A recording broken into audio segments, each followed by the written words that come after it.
Disappointed, without question. I mean, I think, look, all of you in here know me and know that I wear my emotions on my sleeve and care deeply about not only the organization, but the city, our fans, want to do good for them. We want to do good for them. And it wasn't good enough. Like, at the end of the day, it wasn't good enough. Had long meetings with Carly prior to the Houston game.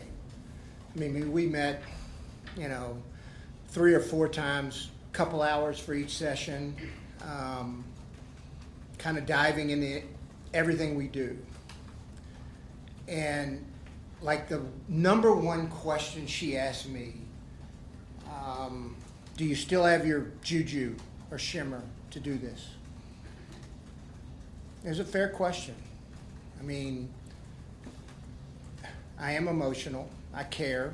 I wear my, it starts with me when things don't go right. And it guts me when things don't go right. So when she asked the question, Lord knows it created some real discussion. But I told her unequivocally, I have not lost my shimmer, juju, or confidence, or whatever you want to say it is. Even through all the struggles we've been through, I feel like we can still get this team to a place where the city is proud of it. I'm grateful, feel fortunate, never take it for granted. I'm humbled just to work in the NFL, and I'm humbled to work for such a tremendous franchise. We've got to do better. We've got to handle adversity better. We've got to finish better. And I have to be better at my job. So, saying that, time Where do you get better? Where do you do? Like the team you start out with in August is never the same team in December or January. It's not. And we've got to do a better job from a personnel standpoint of making sure we have enough depth and solve problems along the way. I mean, there's going to be adversity in every season. There just is. It's the NFL. It's a hard league. It's hard to win. And things are going to happen. And you've got to find ways to be deep enough and have enough talent on the roster that you can still win games. We've got to evaluate everything. We were 2-7 in one-score games. That we got to flip that trend. There's things in 2 minutes that we have to look at because we were giving up too many scores at the end of halves, and that's something that's got to be corrected. So those are all areas that we're going to delve into. I'm not going to sit here and say I have the answers right now, but we're working towards that. How much does it weigh the team being 8-2 and then finishing 8-9? Like a lot of it sounds like you all believe in that first part. Mm-hmm. So where's the balance there? It's tough, James. I mean, I would have told you, when we got back from Germany, I'd have told you we had a top 4 team in the league. I believe that. Still believe that. But losing 7 in a row is losing 7 in a row. That's not what top 4 teams do, and that's reality. That's the facts. We did do some. I don't want to stand up here and just like it's either here or here. Like it's all. It wasn't all negative. I mean, the 8-2 is real. That was not a mirage. It wasn't. We were humming and we were playing good football. But we've got to find ways to. I mean, if you look at the 8-2 start, I think we were +9, and then if you look at the 1-8, the 7-game losing streak, I think we were -9. All right, so like turnovers, how we play, all that comes into play. But at the end of the day, 7 in a row is 7 in a row, and we've got to find a way to build on what we had at 8-2, and find ways to handle the adversity that we faced and finish games better. Chris, if I'm a fan and I'm listening to you, I've heard a version of this many times. Mm-hmm. So I guess my question would be, why is it different this time? mitigating circumstances this year being what they were, which are real. Yeah. But, I mean, you understand. Absolute, and I think I mean, like it starts with me, and until we win big, win a division, go far in the playoffs, there's gonna be doubt. That's real. I don't run away from that. I don't shy away from that. But here, let's just take offensively. I thought Shane and the staff we were tremendous. I mean, through the first 11 games, I want to say we were ranked 1 yards, points, and EPA. And then if you really dig deep into it, like over the last 50 years, I think we were in the top 8 of all-time offenses in those areas, right? So offensively, we drafted every player but Daniel Jones. So there's some positive there. There's some definite positives to build upon. I do think we need to help the defense out more. I think our age showed a little bit. And we've got to get younger. We got to get faster, on the defensive side. But to answer your question, until we do words are words, actions speak louder than words, and wins speak a lot louder than losses. How do you keep your confidence in the face of everything?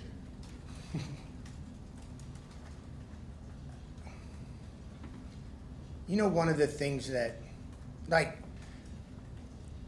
struggling,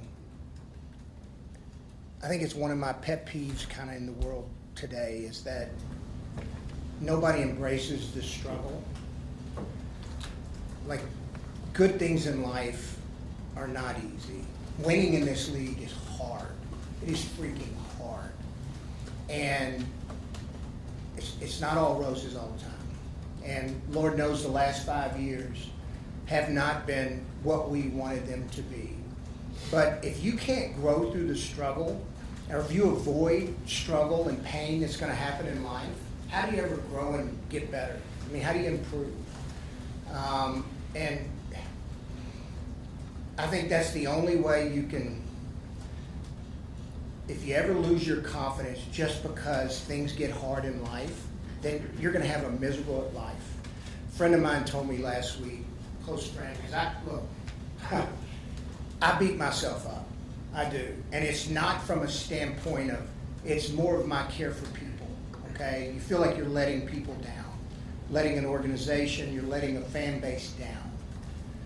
And he told me, he said, Chris, there's a difference between pain and suffering, okay? Pain is short term. Suffering is long term in what our heads, what our minds do to ourselves, okay? We choose, you get to choose if you want to suffer, right? Pain's inevitable in life. You're going to have it. But suffering is something totally different. That's a conscious choice that either we can move past and get over the pain. You can't avoid it. You cannot avoid failure. You can avoid struggle. You can't avoid pain, but you can avoid suffering. I will not suffer. I will learn and grow from it. And the only way you learn and grow is through struggle. You mentioned that the first 82 start wasn't a mirage. What makes you believe that it can be sustained over a longer period of time, perhaps going into 2026? Yeah, I think, and that's something Shane and I and Carly and all our staff, we've got to dig into, of how to finish, how to handle adversity. I play a big role in that with the roster, making sure they have enough depth and competent players to give us a chance to win. But I really don't believe. I mean, we were playing as good a football. And, if you look down the stretch, I mean, one-score games, 2-7 in one-score games. And you got to find a way to fight through that and win those games. And usually the teams that make the least amount of mistakes in those games that win, don't lose it. Give yourself a chance by making the other team have to earn it. Chris, last year in early January, it was defensive philosophy needs some tweaking, and then you mentioned your free agency approach. Do you sit here with clear 1, 2, 3 things right now that need to be changed, or is it more of a, I like what we did, we just got to, whatever, say health is in? No, I'm never going to use health as an excuse. I mean, I don't think that's, like I said a minute ago, like the team you start with in August, it's never the same team you finish with in January. So, no, I will tell you this, like, I think our defensive front, we've got to add some fuel, okay, to the front. And we've got to get younger. We've got to get faster, unequivocally, on defense. Offensively, we've got to be able to run it when we want to run it, all right? And I will say that kind of when Daniel got hurt, it took away some things we could do from a mobility standpoint, which I think affected it, but that's something we'll dig into. But just off, our initial thinking, our defensive front, and we got to get faster, especially on defense. Chris, I know you don't make. It looked like you did change your approach this last offseason, being more aggressive with Brady and the soft trade. And Daniel, the fact that those sort of worked until they didn't, does that show you that that's still maybe the way to go if you can maneuver the money and all that? Yeah, no, I think, look, Carly wants to win. Kalen, Casey, they want to win. And they understand that, look, there's a different approach you can take. I am proud of the fact that, even with us, like, I think over 70% of our roster was initially, they're guys that we drafted, undrafted, guys that had made the roster. We were more aggressive a year ago, not only in, free agency, but, in-season trades. And I think we'll continue down that path. Wherever we think we can add and gives ourselves the best chance to be a Super Bowl winning team, that's what we'll do. Do you have the flexibility? What's that? Do you have the flexibility to do a lot of the things that you're talking about, because that will cost money? Yeah, we'll be in good shape. We're in good shape. Mike Bloom does a tremendous job for us, so, I mean, from a cap standpoint, we'll be in good shape. Is some of that generated by Carly, Kalen, and Casey taking over and saying we want to be more aggressive? No, because Mr. Irsay was, he was still alive at the time last year when we went through our free agent path. I mean, a lot of your just depends on where your roster is, what moves you think you need to make to, get it pushed. But no, I mean, they want to win, yes, but so did Jim. Why were you more aggressive if you want to go back to the last offseason? Like, what led to that change then? Because those were questions about you going into the previous offseason. Yeah, I think every year's a little bit different. I mean, if you go back and look, like in 2020, we had signed, we made the trade for Buck, and we signed Phillip Rivers to a big contract, and then, kind of got more flat when we got to 21, 22, 23, and 24, and decided, we need to be more aggressive, trying to add as many impact players as we can, not only through the draft, but also through other avenues. Chris, as you sit here today, is there a role for Anthony Richardson, or both sides need to go separately? I don't know. That's a very fair question. And I was really happy with Anthony. I think you knew that even after we named Daniel Jones the starter. I mean, unfortunately for Anthony, he's had some really bad luck. Year one, he hurts his shoulder, has to spend the whole next year rehabbing, comes back, kind of an up and down, but saw positives, but also some negatives. And then, goes into our training camp, and I thought he had made tremendous strides. I did. I thought Anthony had made great strides. At the end of the day, we went with Daniel. Just felt he was the right person at the time for the job. But saying that, Anthony was making really good strides. I'll tell you this about Anthony. He's a great teammate. He's a great teammate. And never sulked, never complained, was doing a great job as a backup quarterback, and then he has a freak accident in the locker room. I think time will tell. In terms, it was great to get him back out to practice, for that 3 weeks, so at least get him back involved in the team and moving again. But he's got to still work through the vision he has, and we'll see what the future holds there. But a little bit of bad luck. We'll kind of see going forward, how that ends up playing out. A lot of it's going to deal with his health too. Chris, like Achilles recovery? Yes, yeah, I am confident. And why? That does sound good. We've had some other guys come through with Achilles who struggled a little bit that first year back. Yeah, no, and it's a legitimate question. And you never know, like, I'm not a doctor, and I'm not God in terms of knowing what the future's going to hold in his healing. But just kind of going through the history of guys, Blackman, he came back from it. Sampson had come back really well from his. And if you think back to the first, before he hurt his knee, Sampson was playing really good football. Now, playing quarterback's a little different than playing, free safety or defensive end. The history of guys coming back has been, pretty good. And they've been older, than Daniel. Daniel's 28 years old. He's a pretty freaky talent in terms of athletic ability. So no, I do feel confident they will make it back. Will he be the version you saw right away? Maybe not, but he's still going to be really good. And I think as he goes along and plays, he'll be fine. The one thing I know about Daniel, he's going to put he hasn't missed anything.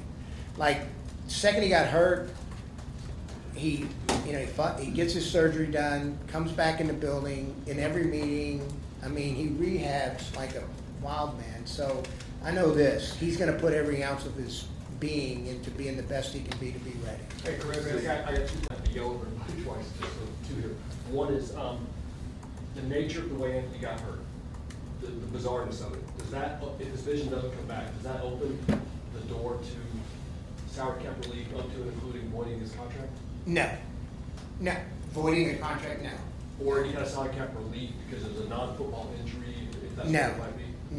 No. That's not no. Okay. Chris, I know Your you- coordinators, are you going to bring them, is there any staff changes you're going to? Right now, there's not, so, we're still visiting, but I don't foresee that.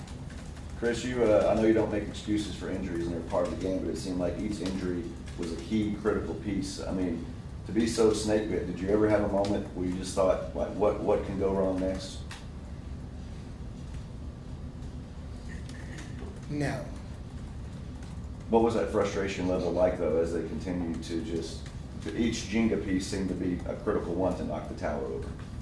We got to find a way. We got to be able to handle all of us. Me included, my staff, coaches, players. Got to find a way. Knowing that injuries, and you said several times that injuries aren't an excuse, as you analyze that first half of the season, the second half, the first half you guys pulled out some of those close games. What did you notice, injuries aside, knowing that you guys were still in a bunch of those games that felt like made a difference or changed or just wasn't executed? Yeah, the margin of error, as things happen, like the margin of error, to win a game at that point becomes very small. I mean, you can't make a lot of mistakes. Like even in the 8-2 start, there's some games where we weren't perfect, but man, we were playing so well, even if we made a mistake, we would overcome it. And then as you start to, dwindle down, the margin of error becomes very small at those points. But like at the end of the day, we still got to find a way. You got to find a way to win those games. You got to find a way to get a stop with 39 seconds left in Seattle. You got to find a way to convert, in Kansas City when we get the ball back with 5 minutes at the 50, up 3. We got to find a way to convert there. And it's not just like there's situations in a game. There's leverage points in a game where we got to find a way. Just like the last game of the year. I mean, we take the lead, then we give it up. At the end, we got to find a way to get over those and handle those situations and execute better in those situations. And that falls on me too, not just staff. I mean, we gotta make sure I have the players that can execute at that point. Chris, we haven't talked to you since the soft trade, I don't think. I mean, that was super aggressive. Yep. Very high price, 2-1s and a talented receiver. In light of how the season went, do you still consider that having the potential to be successful? Yeah, I mean, and part of the reason was his 24-year-old premier corner. Those are not, like I kept asking myself, I said, look, would we get this guy in the draft? Well, okay, maybe, get a little luck, but you're talking about a premier guy who's been in Pro Bowls. He's 24 years old, and the contract was we thought advantageous to acquire. So no, unfortunately, he goes, he pulls a calf. Right when we get him, he's already been to Europe once. Then we're flying and going to play in Europe, so we play an overtime game. And then I want to say our next game versus Kansas City, we get the week off, but then we go and he plays 95 snaps, versus the Chiefs. And then, you know, unfortunately pulls a calf, which we all know is not the easiest thing to overcome when you pull a calf. So no, still, look, Sauce has got a really bright future. And he's gonna be a core piece for us here for a while. You mentioned in the past that you didn't want to hamstring this franchise if didn't move. Given the amount of resources you put into the Sauce Gardner deal, how much do you think that changes what you can do to help change your roster without having first round picks in the future, things like that? I think a couple things. I think there's different ways to acquire players. I think that's been proven. We also went back and studied like the years we didn't have a first round pick. How did we do in those drafts? And those drafts ended up being, you know, pretty good. But it does put a premium on making sure, you know, those second, third, fourth round picks end up being really good. Which, you know, we've had pretty good success in. Not perfect, nobody's perfect. But no, I would still do the move again today. Did you think you were a player away when you made that move? I think at the point, I think adding a premier corner, and then knowing we were about to get Ward back, I mean, no doubt, I'm thinking, okay, we got a chance to have two freaking legitimate one corners to match up to really free our defensive staff up to do some things. Unfortunately, that didn't work out. But saying that, we got a 24-year-old premier corner that still has upside. Those guys are not easy to find. Chris, late season, everyone defines struggles, losses, collapses. It's not just this past year, it's happened now several times. Yeah. Do you view that culturally? Do you view that more than just? Look, I remember back to training camp, you were harping on start of the season, and I go, yeah, I mean, that's important, but we gotta find a way to finish the season. And that has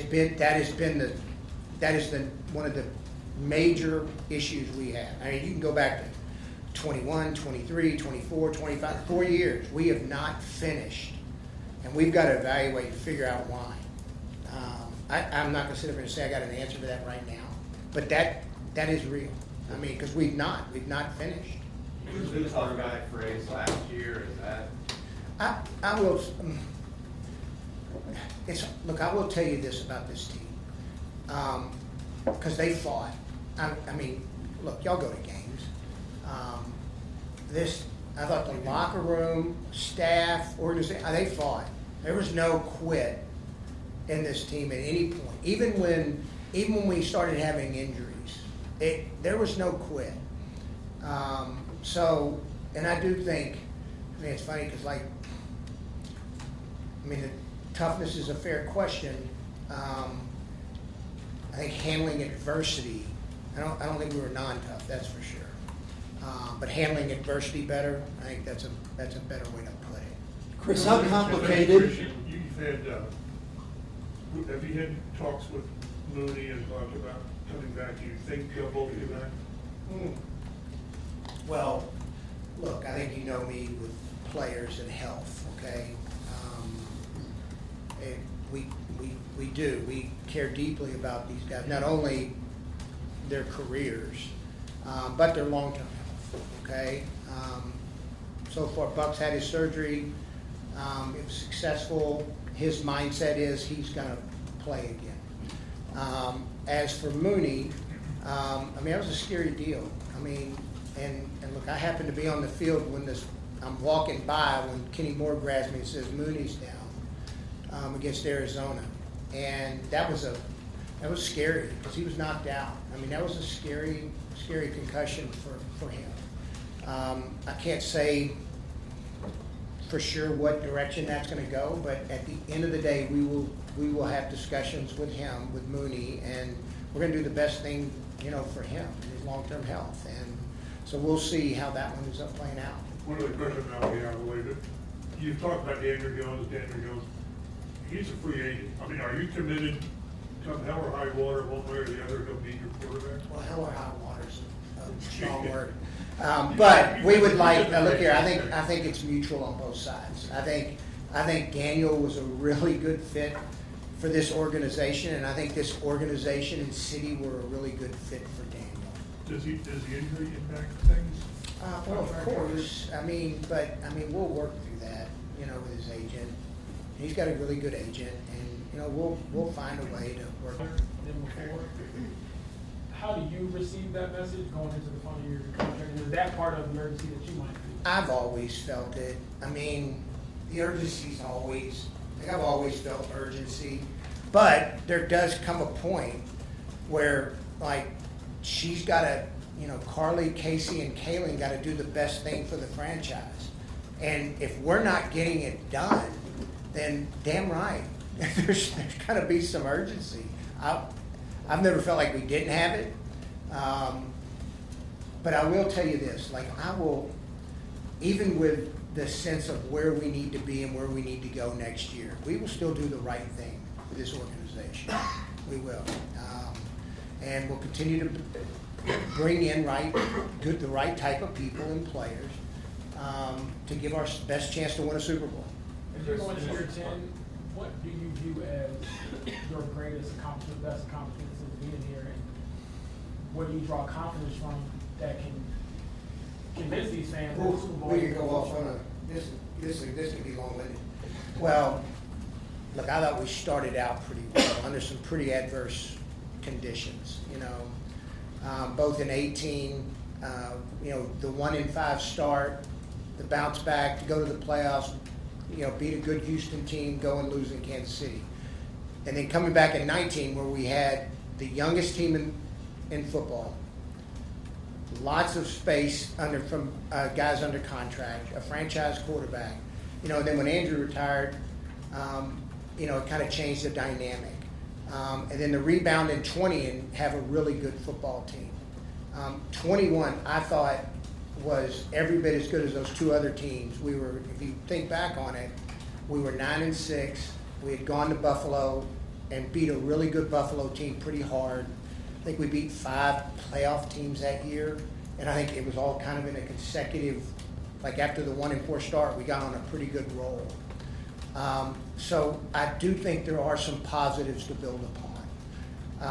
And if you look back to 23, we lose a tight game to Houston to win the division. That's the things that, I look back and some of the stuff we've had to overcome, but at the end of the day, we've not finished. We've had these in 2021, we're 9-6. We win one of the last 2. We're in the playoffs. 23, we win the last game. We win the division. Last year, at the end, we go to New York and lay an egg. This year, we have a chance, and, we lose, we're 8-2, we lose 7 in a row. So I've not lost confidence because I know we've done it. Have we won the division? No. Have we won the Super Bowl? No. And ultimately, that's where we need to get to be able to make this city proud again.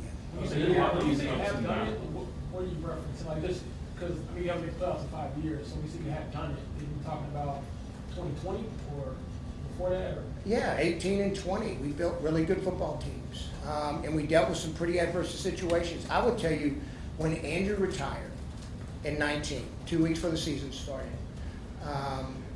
and we ended up having, I think, 7-9. We started out 5-2 and kind of faded.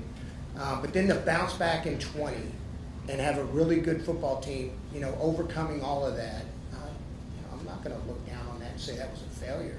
That was pretty good. That was a good football team. Well, all these ups and downs we're talking about are the result of that quarterback instability that flowed from that. And there were swings, there were some hits, some misses. Now, looking at Daniel Jones, not having that long-term solution, are you looking at him as in the near term or long term? I'm looking at him both, near and long, and I think that helps us. I think you all know.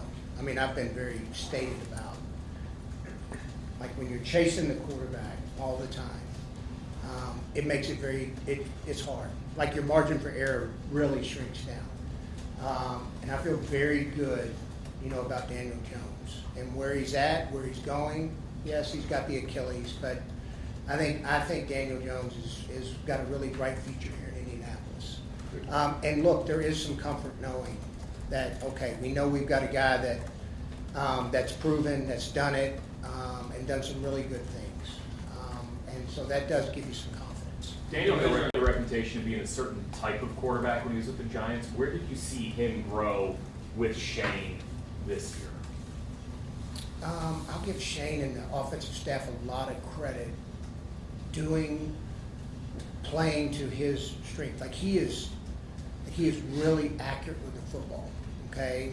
And he's very smart and decisive of where he plays with the football. I think that's the one thing that I think Shane and him did a really good job with Dan. I think Daniel will tell you that. Like, hey, they cleaned it up. Like, okay, Daniel, this is what you're gonna see, and this is where the ball needs to go. There was a play versus Kansas City, if you remember the throw to Ogletree in the back of the end zone, where you watch 1, 2, 3. I mean, and he had to stand. Look, he was hurt. I mean, you know, he was playing hurt at the time, so he didn't have the same confidence running around and moving. So he had to stay in the pocket, feel the pocket close in. I think those type of plays right there really. I didn't always see that in New York consistently, and that's a credit to our staff and a credit to Daniel. Chris, partying with veterans under contract never really been something you've done too much. Could you see that part of the plan? We'll evaluate that as we go along. Yeah, we're just delving into the roster right now. Not having a first round pick, would you be more inclined to try stuff like that? No, not really. How important is it for staying out of Pierce? Well, I think you know my feeling. I've always believed in Alec Pierce from day one. I would tell you, Reggie and I both, from day one, from when we worked him out at University of Cincinnati, we had a great belief in Alec Pierce. I'll never forget when we drafted, AD in the second round, and Alec came to my office and asked, Chris, what does this mean for me? I said, nothing. Go compete and go play. And that's what he did. I think he's been a good player every year. The quarterback situation, I think, is kind of hindered him at times. But you look the last 2 years, I mean, with Anthony, I thought him and Anthony had a good connection on the deep ball. I thought Reggie did a tremendous job helping him expand his game to all 3 levels. But no, Alex priority.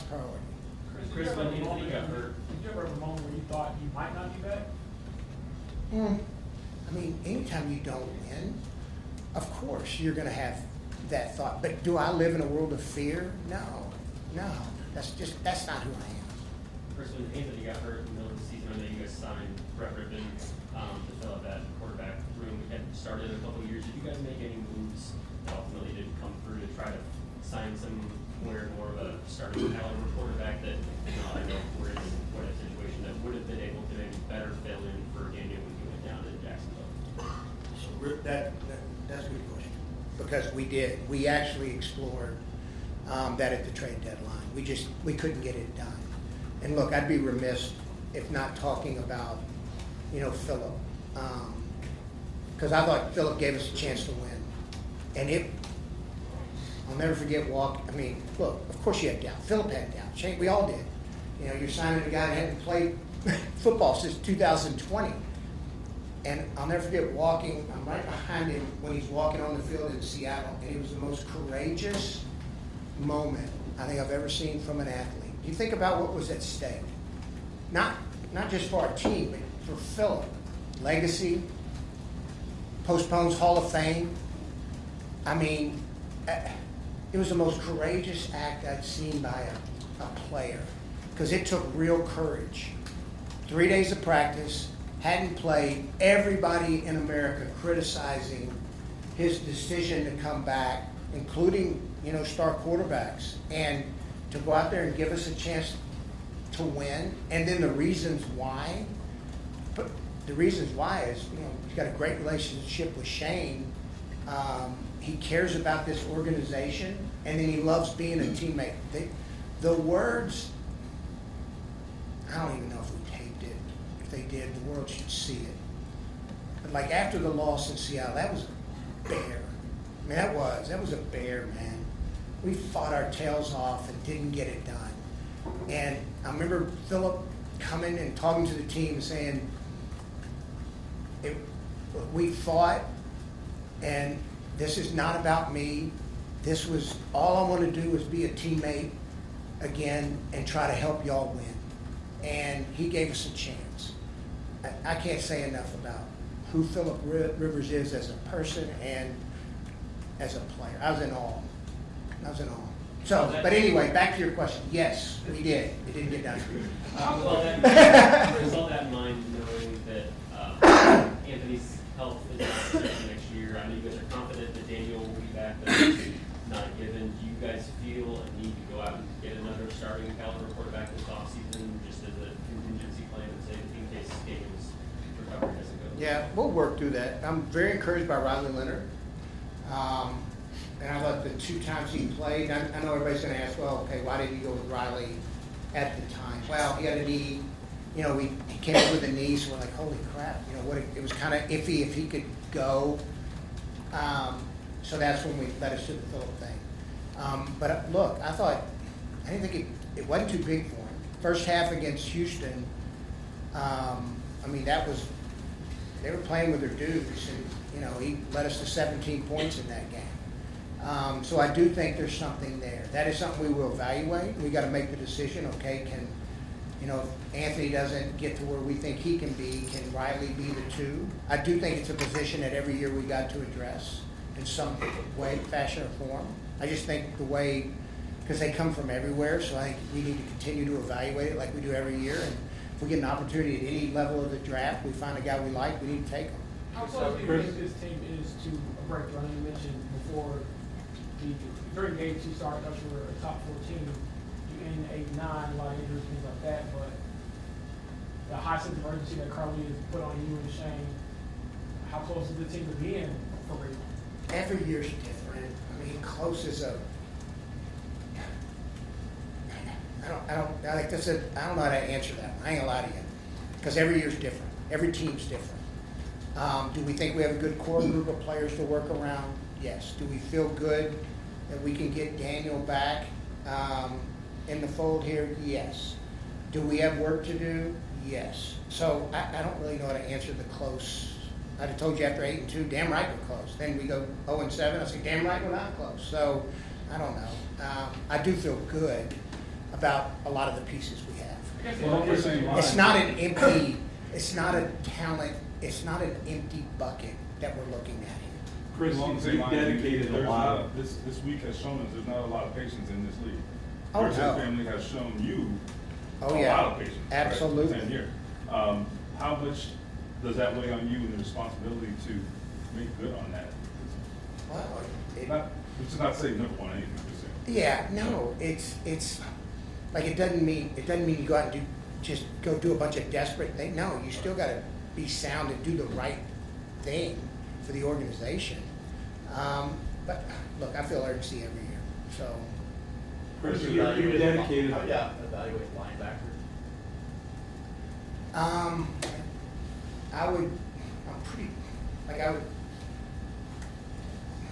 I thought Zaire and Pratt ended up having, pretty good years, playing pretty good football.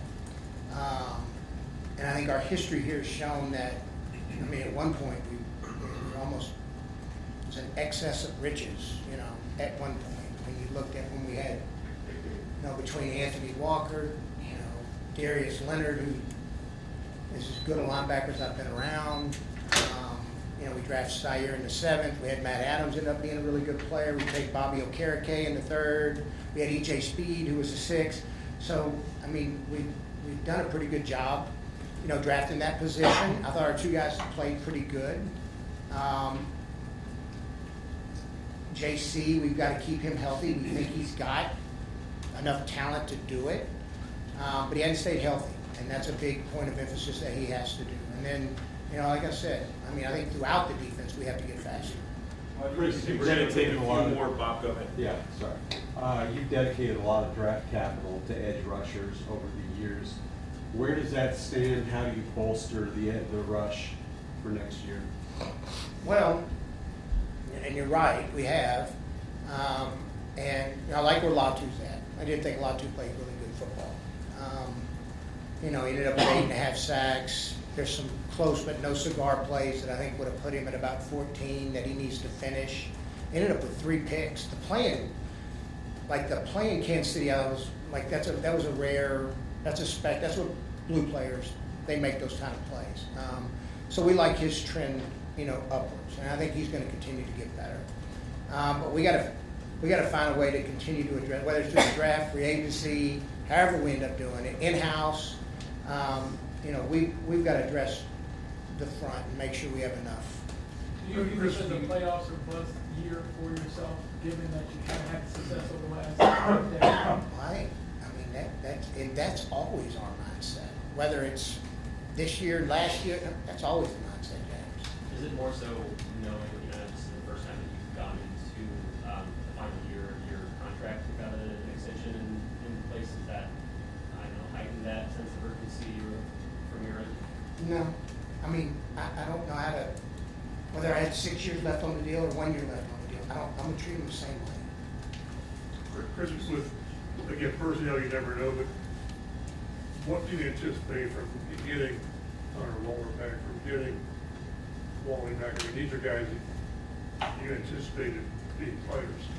Not anticipated, we thought, those were big, as losses we had, those two kids getting hurt, we were expecting big things, and I think it's been, y'all saw it in camp. Wally, he was playing really good football, and I thought, especially he got hurt in that practice, but even, up to that point in that practice against Baltimore, against some pretty good wideouts that held up really well. And we thought, he had a high ceiling, so we're very encouraged by him. And then Hunter, every time we kept asking him to do something, he'd do it at a high level, whether it was on special teams where the impact he would have made, at safety, being able to play dime.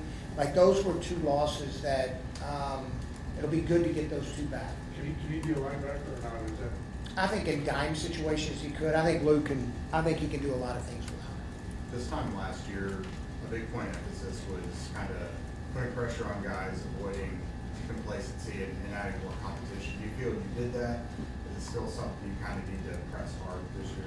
I think you're always doing it. I thought at the quarterback position we did, and I thought he got the best out of both of Daniel and Anthony. And I think that ended up coming to fruition to a good thing. But I think every year you continue to push, everybody, you can't have enough good players. You can't. Chris, how do you see right tackle? What's that? How do you see right tackle? Yeah, that'll be, I thought Braden Smith played really good football, and was really proud of Braden for what he overcame a year ago and how he's handled himself. Unfortunately, he had an injury, that ended his season, but we were really pleased with the way he played. Saying that, we're also really pleased in the way Travis played. We think he's got a lot of upside here going forward. I was happy with a lot, really the line in I thought in general they played, really good football. Borton, his first year as a starter at center, thought he had some really good moments. I thought Quentin played at a high level. I thought Bernie continues to ascend. Matt had some up and down moments, but he got better. So I was pleased with the unit. So at the end of the day, we'll work through it. I don't know. I can't sit here and tell you what's going to happen with Braden at the end of the day. But I will tell you, we do like where Travis is and where he's going. Is it Gonzalez with guard and let Travis be tackle, or is that? We'll work it. Yeah, I don't have an answer for that one yet. We'll work through it. Chris, you like Is the there where line, you feel like we need to get younger? I know this is a pretty veteran-laden team, specifically in some certain positions. How different do you envision this roster being in 6 or 7 months down the road? I think I do agree with the assessment that, yeah, we do need to add some youth. I think defensively we need to add some youth. I think offensively we got a pretty good mix, of veterans and young players. Okay, we're gonna take one more, Greg, go ahead. Well, thank you, Chris. You say you like your line. We know what Jonathan Taylor is. You also said you got to run better when you need to run. Yep. How does all that add together? Yeah, no, I think a lot, and that's something I know our staff's digging into. It helps when you've got a mobile quarterback. It does. It opens some things up. But that's something the staff will dig into and we'll work through. Yes, go ahead. Have you or will you reach out to John Harbaugh?